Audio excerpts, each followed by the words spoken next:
आणि एक महत्त्वाची बातमी आपण पाहतोय, जूनचा पाऊस शेतकऱ्यांसाठी लाभदायक असणार आहे। पुढील 3 दिवसात संपूर्ण राज्यामध्ये मान्सून धडकणार असल्याची माहिती मिळते।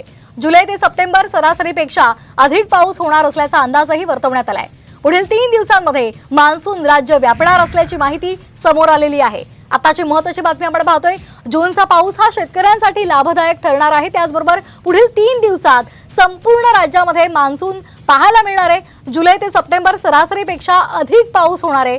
पुढच्या 3 दिवसांमध्ये मान्सून राज्य व्यापणार असल्याची माहिती समोर आली आहे।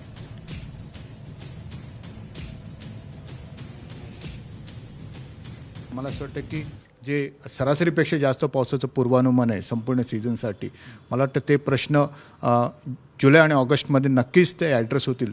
जूनमधला पाऊस मला असं वाटतं की शेतीच्या कामासाठी, पिण्याच्या पाण्याच्या प्रश्नासाठी, गुरांच्या चारासाठी आणि बाकीचे जे काही आपल्या पावसाच्या ज्या पाण्याच्या ज्या गरजा आहेत, प्राथमिक गरजा, मला असं वाटतं की जूनचा पाऊस राज्यात त्या गरजा पूर्ण करेल।